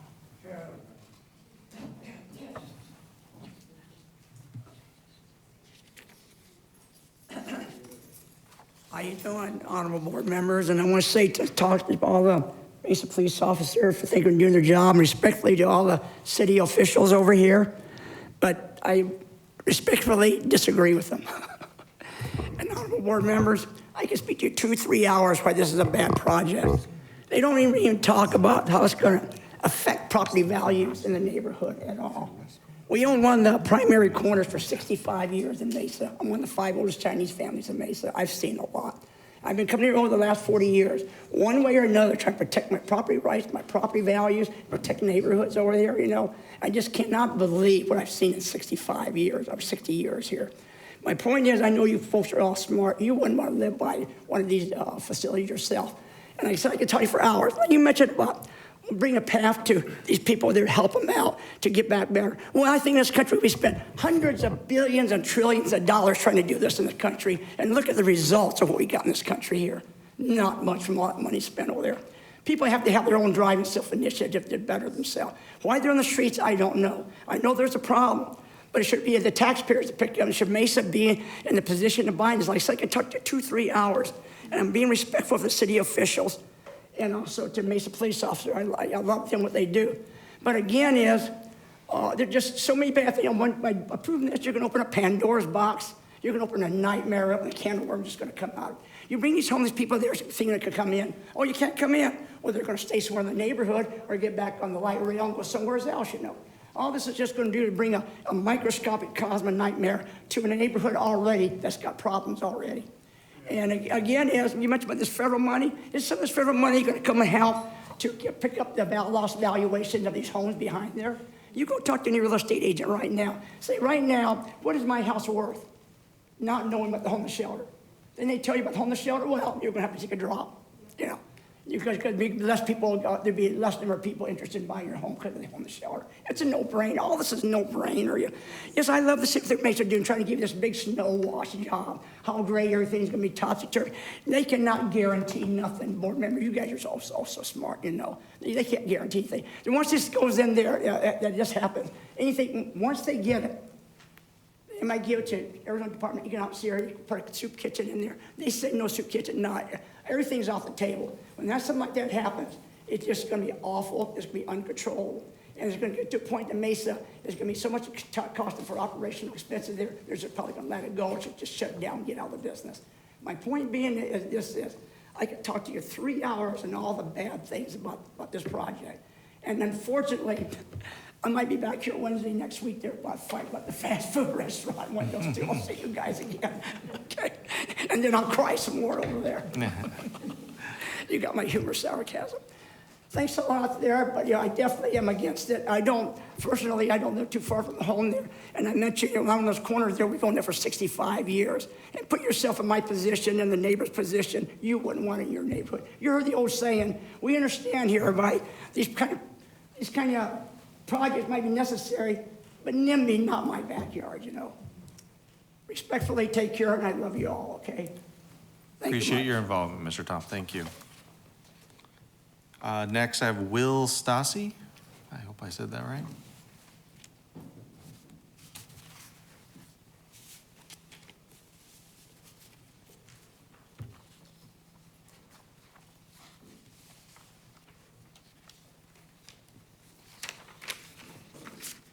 My name's Will Stassi. I live in the neighborhood. I have some differences of opinion with some of the facts that were presented to you. It appears that there's a difference of opinion between West Mesa and East Mesa, as the number of facilities that house people is dividing line of Gilbert Road.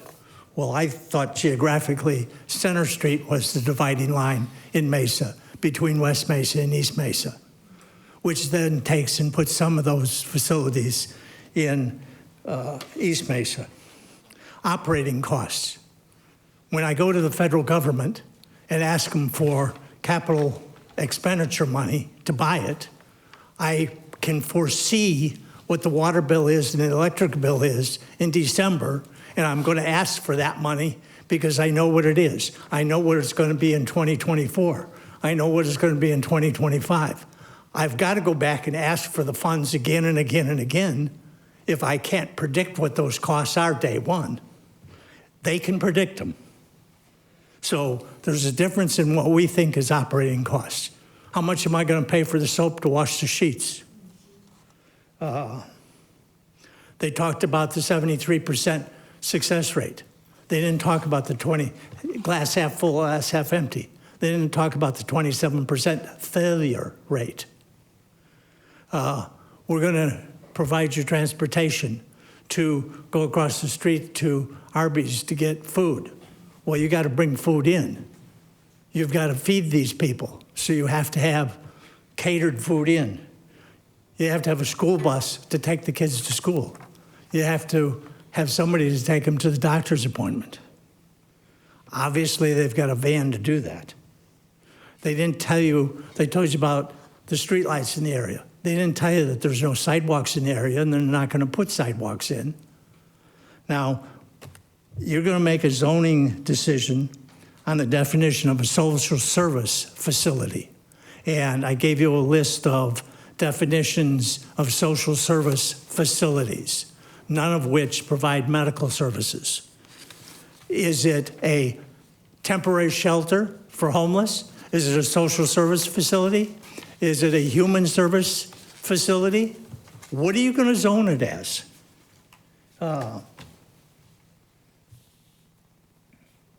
Is there a legal document detailing and limiting the scope of services provided by CBI or any other provider? Are all CBI facilities in the city of any Arizona city defined as social service facilities. When you look at the zoning, wording is approval with conditions. The word conditions is vague and not well defined. If you review Mesa zoning, chapter 21, bonus intensity zone overlay district, explain 11-21-1, C, promote development patterns that encourage conservation of natural resources and provide opportunities for renewable energy production. You go on to 11-21-3, 11-21-5, energy efficiency plans. Is it a correct statement that bottom line 95% of chapter 21 bonus intensity zone overlay does not apply? Mr. Stassi, if you could kind of wrap it up a little bit, you're already over your 3 minutes. If you could What? kind of, if you could wrap up and then pretty quickly Yes. here for us, that'd be great. Thank you. CBI is supposed to have a medical van on site and a triage nurse. That's providing some medical services. They didn't define that in homeless shelter. So I'm saying, what are you going to zone it as? And when you go home tonight, the decision that you make is, it's not in my backyard. Thank you. Mr. Stassi. Appreciate your comments. I know we have someone on the phone as well. Is that true? Yes, Chair. I've been talking to the booth, and we're not positive if they're online or not, but there's no name provided on the online comment card to request to speak, but if the member of the public that submitted is online, go ahead and raise your hand so that we can unmute you.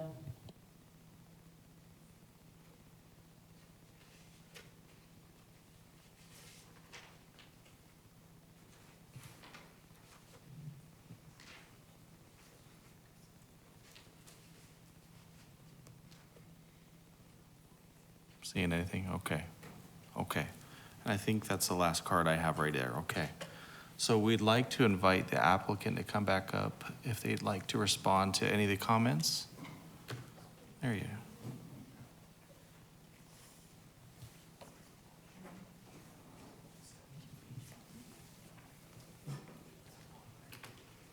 Thank you. I'm going to go ahead and let the police department speak first about some of the safety-related questions and concerns raised. Thank you.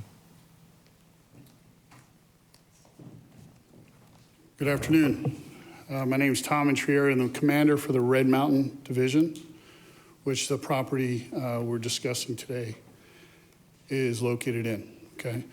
I've been the commander since January of 2023 for the Red Mountain area, and as of August 14th, the area south of Maine from Power to Greenfield has been designated as part of the Red Mountain District. I bring that up because that is my area of responsibility. So with that being said, I have been involved over the last few months with the discussions and some of the community-related meetings that we've held. And I've offered my thoughts and my direction, if you will, as far as how the police department will be operating in that area and has been operating in that area since I've taken over the command. We have increased police activity, if you will, east of Greenfield to Power over the last several months, proactively with the intent of having a greater presence and looking to identify any potential issues and or trends. Although our activity has increased, the crimes have not.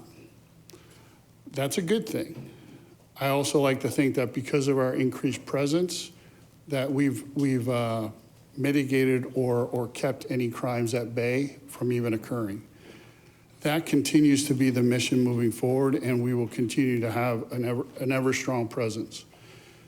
The property itself, specifically, the way it's designed, I believe will provide a much safer environment than currently exists. I could talk about calls for service at the current property that is not under the control of the city, nor do we have anybody stationed there on a full-time basis. because we don't have a ever-present officer at the site, things are going to occur from time to time. However, with the plan moving forward, I believe our presence, consistent with the architectural enhancements, will provide not just a safer environment for those that are that are staying there, that are residing at the hotel, but I believe that the community surrounding the areas will also benefit because of the mission-driven focus with having a greater presence, basically focusing on that area and having our officers proactively be present on a regular basis. People that are going to congregate in that area, around that area, that aren't part of the hotel, we will deal with accordingly based on the state statutes and city codes. But the ones that are going to be residing and dedicated to the hotel specifically are going to have a very strict set of rules to live by. If they violate those rules, they're going to be out, and they're not going to be simply moved out to the curb. They're going to be escorted to another location via the NGO partner that the city has set up with. So I feel very confident that my directive and the mission of the Red Mountain Division in terms of how we mitigate some of the issues that we've experienced in other parts of the city will continue to be successful and continue to drive the crime issues in that area down. I believe our presence will continue to be a positive, and I certainly welcome, and I have already offered my personal contact information, the opportunity to meet with residents and address any issues that they may have going forward. Here in the Mesa Police Department, we operate under the CompStat model, so we are held accountable. Every commander is held accountable based on results. We're very results oriented. With that being said, we're also there with the idea and the concept, I personally believe, is to help those who can't help themselves whenever possible. Thank you. Thank you, Commander. I appreciate that. Thank you. Lindsay and I are going to try to address some of the other questions that were raised.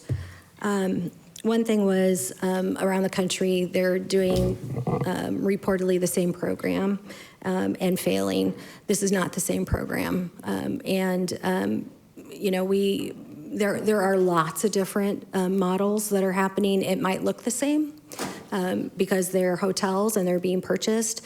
But what happens on that campus and in those hotels and the expectations that are set and the rules that we put in place and the safety that we create is completely different. And so I think it's apples and oranges to compare to other things across the country. And I would never stand in front of you and recommend something that I thought would fail because it was like others or expect something different. As it relates to funding, I absolutely agree. This is public funding, absolutely. And just like it is public funding and funded by the people, what we do is provide service for the people, and that is the public in all its forms. And we provide service by people. And so, you know, liability was talked about. Everything we do has that potential. In the city of Mesa. And that is why we are coming before you today in a very intentional way to say, we have thought through this. We have practiced for more than 3 years.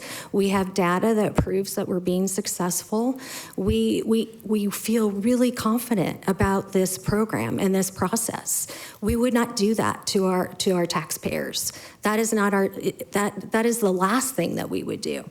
And so I can't talk about liability and all the things that might happen. What I can tell you is our intentions and our plans and how we are doing everything possible for checks and balances. Speaking of checks and balances, Community Bridges does have an agreement with us, and so there are some very specific measurements and things that we require of them. So there are checks and balances already today. There was a question about why not regional? Why aren't there others that are coming to the table in the region to help with homelessness other than Tempe and Mesa? I agree with that, and it's been a conversation in the region. And our mayor actually helped chair a whole conversation, brought together a strategic plan that is regional and is now setting out some regionally defined goals because this is not parochial. Homelessness is not, it is a regional issue, and there are other things that cities need to start doing and working together. So that work is underway. But I will also let you know that we know that 60% of the people in Mesa are served by the region today. So we know we are benefiting from regional services just like others are as well, or the region potentially is benefiting from services in Mesa. And speaking of residency, the way that we are defining, do you live in Mesa, is a little complicated because over history, they used to require them to say, okay, where did you sleep last night, as a sense of residency. That's been another very robust conversation in the region because that doesn't help any of us really understand where people are coming from and what our numbers are. So we really need better data to know that. And so Mesa's been talking about defining residency, and again, it would be through an agreement so that it would be required like this. Where did you live for at least a year before you became homeless? What was the address and what was the zip code? And then the other way we would define regional is that we would, anyone that our police department brought that was in one of our parks or on our streets and who said, I want help, we will accept them because that is what we do and that's part of our system. And so those are things that we're talking about when it comes to residency and defining that.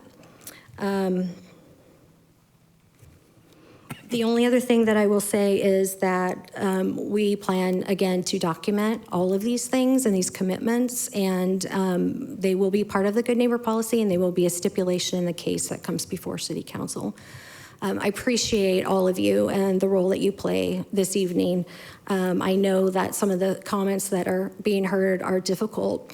It's part and parcel to what we do and what we have to do all the time. And in this case, this is a citywide need, and we need to keep doing it. There was discussion about the 73%. We'll never bat 1,000. These are people that are in crisis, and we're going to keep working it, and we're going to make it better as we go.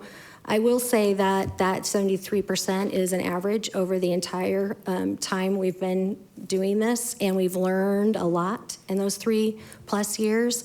And so the percentage is actually probably today closer to 80% success. So as we go, we've been making it better and better. I think I'm going to let Lindsay come up and answer a couple of other questions that she was drafting, unless you have any questions for me. Any questions? No. Thank you.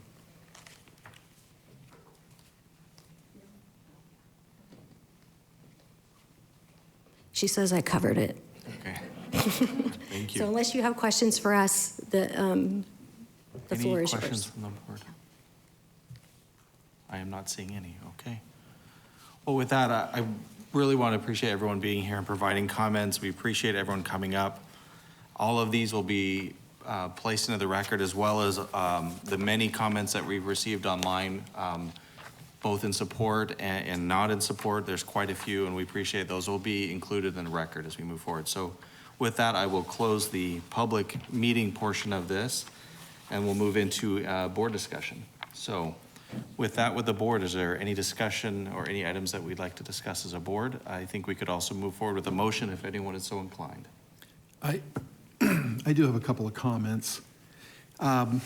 Board Member Peterson kicked off this discussion by stating that this is a complex issue and a complex problem, and he's right on that. And I notice in the written comments that we received ahead of time, we have 2 former council members that have weighed in on this. One of them supports this project, one of them does not, which I think sort of underscores how difficult these issues are to deal with. And I appreciate those people that have come down today to make public comment on this, and I've listened to your comments, and you know, just my view on this is I completely agree that homelessness is a serious problem. It's a problem that we all need to be involved in dealing with solutions. And I respect all the work that's gone into this project, but I'm not convinced that this is the right location for this project. I know that the Main Street, East Main Street area of Mesa is an area that I think has experienced a lack of investment and a lack of development over a number of years, and I think that's a trend that in recent years has started to reverse itself with projects that we've approved on this board.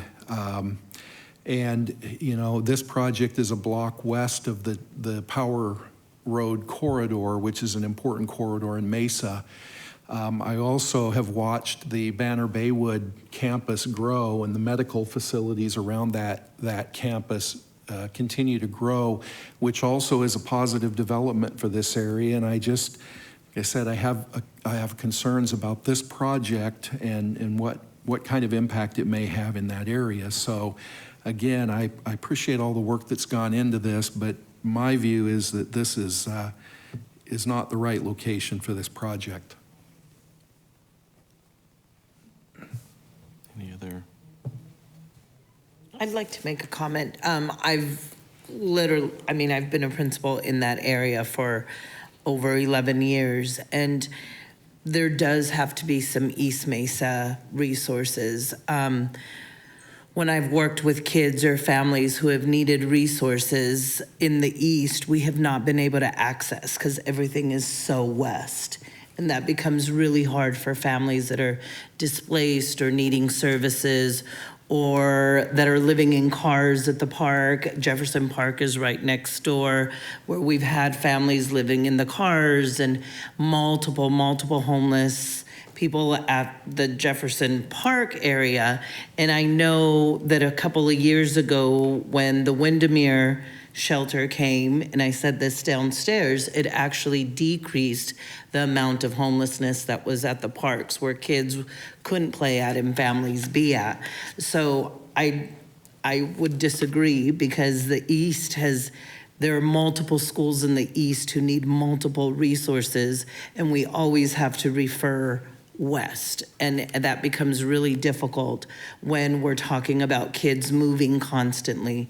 And I mean, every time they move is a 2-year loss of education. So that's what we're looking at. So East does need a location. And then I know that I've been to that motel for home visits, and I know how rough it is already. So if nothing goes there, it's going to continue to be what it is.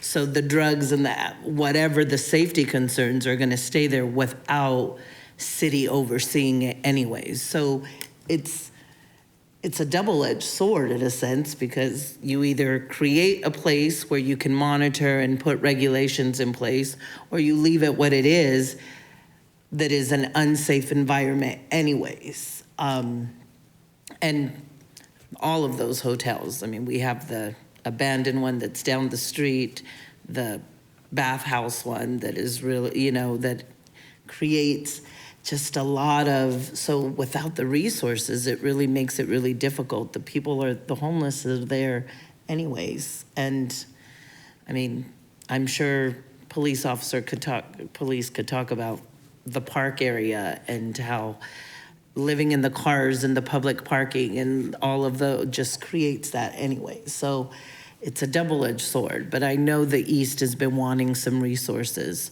because we don't have them. I just wanted to chime in some comments. Certainly, this is I think it's very a tough case. Really appreciate everyone speaking and sharing what you have to share today, and especially those who live in nearby neighborhoods. You are most personally involved in this decision, and your voice definitely matters. The one thing I do think about here as the Planning and Zoning Board, what makes it sort of tough is that in reality, our preview here, where we can vote here, is on the zoning and the planning and the site plan. Certainly, there's emotional ties to the land use and what's going in here or what is currently there, and all those activities. But I kind of circle back to the presentation of staff where they walk through, all of the criteria in terms of the zoning code is met, or where it's not met, they're bringing it into compliance by this new proposed zoning. So that said, my vote is really going to be more about the zoning case before us. I certainly believe that all of your views, and all that was shared tonight, I think a lot of the issues that were discussed were more things that I think City Council can factor into their decision-making, because some of those are more, I guess I'm just trying to stick to what our board is responsible to make decisions on. So I just want you to understand that's where I'm coming from. Yeah. No, and I would echo that as well. I think as a board, that was exactly what I was thinking as well. I think, and again, I echo everyone here, appreciate everyone's comments, but as far as the Planning and Zoning Board, our purview is pretty specific, and that's where we're at. That does not by any stretch of the imagination mean that this ends here today. So I think as a board, that's what we need to look at and consider. Another one. Just to comment. I was born and raised west of Gilbert, if that's West Mesa. I now live west of Country Club, and our area is inundated with social services in the area. And I love my neighborhood, and I love the community I live in. And it's a great place to be. So I can certainly understand the sensitivity of introducing a new social service into an area that hasn't had one, and the fear that might draw. But I can tell you that my children benefit by being around people that are in need. They learn how to serve, and they learn how to be well-rounded, and that's the type of community that I've chosen to live in. I'll also add that I really respected our police officer's comment, and I weigh that into what's the state of the hotel now, and what's the state of it after this. And I don't think you could argue that it would be worse with the police presence and with the changes to the architecture and the security that would be introduced. I think it would be maybe a Kickstarter. It may not be it may clean up the area is what I'm getting at as far as that specific property. But I would echo what's been said about the zoning board and planning board is just that. We're limited in scope and what we can do as far as what's being proposed here today. But I certainly appreciate the experience and the perspective shared of both the property owners and the residents who took time out of their days to come and comment and express their views. I think some of the opposition was mainly on a policy level versus this specific site and plan, and I'll certainly weigh that into my consideration, but I just wanted to relay that comment that I love where I live, and I'm in West Mesa, and we have a lot of social services there, and it's been something that's, it's hard for the community at times because it gets drained of resources. But at times I feel like I specifically have benefited by having these types of people around me in my neighborhood. Thank you. Anything else? All right. Anyone like to, I'd like to entertain a motion if anyone would like to bring one forward. Or if there's other comments. No comments? I make a motion to approve item 5A, zoning case ZON 23-00469, off the streets, District 2, within the 6700 block of East Main Street, the 0 block of South Sun Air, and the 6700 block of East Alder Avenue, located west of Power Road on the south side of Main Street, rezoned from limited commercial to limited commercial with bonus intensity zone overlay. Council use permit and site plan review. This request will allow for social service facility. Staff recommendations, approval with conditions. Is there a second? Second. All right, everyone please vote. All right, thank you, everyone. With the vote of 5-1, the motion passes. Appreciate everyone here tonight. And again, just to echo that this will be moved further on, and there's going to be more opportunity to interact and provide comment. And we would absolutely kind of tell you that that's something that you should do. We appreciate all of everyone being here in public comment as part of the process. So I don't believe there's anything else from staff. Chair and Board, just wanted to announce again that we are going to be having a special hearing next week, Wednesday the 20th, and at that hearing we're going to be discussing several proposed text amendments, which include our drive-through facilities, site plan modification process. We have some miscellaneous cleanup text amendments, and then also historic preservation text amendments. And we appreciate Board Member Crockett taking the helm on that one for us. All right, with that, I will get a motion to adjourn the meeting. Anyone? Motion to adjourn. And second. Second. All right, everyone, please vote. All right, we're good. Thank you, everyone. Appreciate it.